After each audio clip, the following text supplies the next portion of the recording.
Hello Joyful people! Kamusta po kayo? Welcome back sa ating Joyful Plants. At sa araw na ito, tayo po ay mag-harvest ng ating mga aloe vera pots. Dahil kung nakikita nyo itong sa harapan natin, ito yung mga pots na to, meron po tayong order na 80 pots ng aloe vera. Yung maliliit lang na aloe vera. Ayan. Kaya, samahan nyo po ako at tayo ay mag-harvest ng ating mga aloe vera pots. Let's go! Tingnan nyo po ang ating aloe vera garden. Ang dami ng damo. Hindi na natin makita-kita kung saan na dito yung mga pots, yung mga maliit. Ayan, ito. Meron tayong ganito. Yung mga ganito lang kalaki. Hanap tayo. Hanap tayo na dito. Ito. Yung mga ganito kalaki. Okay na to. 80 na mga ganito. Ayan. Marami pa doon. Kaya lang. Ang hirap. Ayan. Ayan, tingnan nyo. Tingnan nyo. Hindi na halos makita. Marami dito. Kaya lang madamo. Dito na lang. Dito tayo. Let's go. Sorry. Adaraw. Ayan ba yun? Ayan, sorry.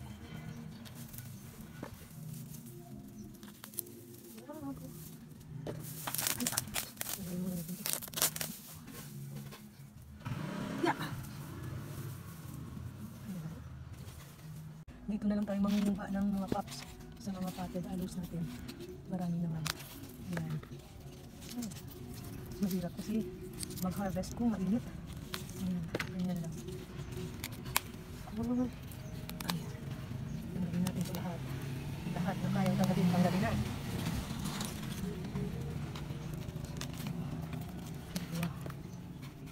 Ay, sorry. Sorry talaga. Natanggal. Ayan. Meron pa dito. Ayan dito. Parang papayat. Hanap tayo ng matataba. Matataba ang pops. Okay. Ito pa. Ayan. Ito parang karami. Hanap ulit tayo doon sa. At eto na po ang ating mga na-harvest na aloe vera pops. At ang gawin natin ay lilinisin natin to bago i-dry. Kaya let's go and make linis our aloe vera. Ganito lang. Medyo matinda ang tubig.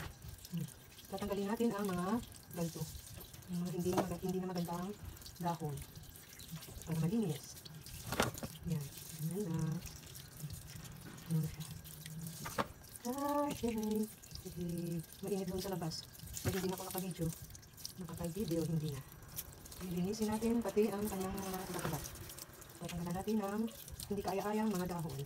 Ganyan lang. Is, anong oras na ba? It's 11 AM na. Masakit na ang init. Sa labas. Ganyan. Marami kasing mga tumutubong anong tawag doon? Parang mga waya-waya sa ating aloe vera. Kaya nalalanta yung ibang dahon. Maybe next week makapag-linis na tayo ng ating hardin pag hindi na busy ang inyong auntie.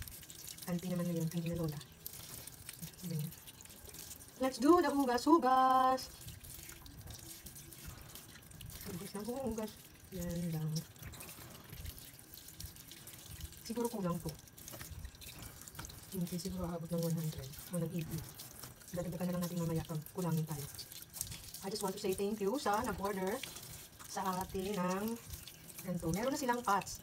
Sila yung bumili ng pots. I don't know kung magkano bilhin nila ng pots. Pero yung sa atin is eto na lang. Yung lupa at yung labor. Thank you so much for trusting, ma'am. Ano pala? This coming Teacher's Day. Gagamitin nila to. Siguro ipamimigay sa mga teachers. Kaya ganda. Ito po yung lupang gagamitin natin sa ating sa ating mga aloe vera pots. Yung gagawin natin is lalagyan natin ng mainit na tubig para matay yung mga bacteriang nandito. Ganyan lang. Yan. Marami kasi mga insekto. Yan. Ayan natin sa ilalim ng araw. At mamayang hapon na po tayo magpapat ng ating order na 80 pieces, 80 pots ng aloe vera pots. Yan lang. Tadaan! Hayaan lang muna natin sa ilalim ng araw. Ito siya. At ito na po ang ating mga pots na pagtatanim ng ating mga aloe vera. Niready ko po, nilagyan ko na ng lupa. Ready. ready na tayong magtanim. Let's plant. Unahin muna natin itong mga maliliit lang. Maliliit na pots. Ayan, ganyan na siya. Mamaya na natin i-finishing. Kasi may pupuntahan ang inyong auntie. Ay, naku. Ganyan na. Ito lang siya. Ganyan na muna. Hindi na ako nag-gloves.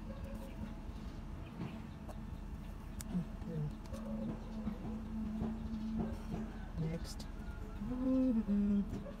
Ito na naman siya. Ayan. Nilagyan lang na tayo ng ating ganyan lang. Mamaya, lalagyan natin to ng mga anong tawag dito, dito, mga bato-bato. Yung maliliit na kulay puti. Para magandang tingnan. Ayan siya. Ayan na. Ay, mamaya na lang ha.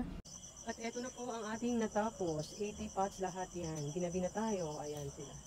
Eto silang lahat. Ang ganda.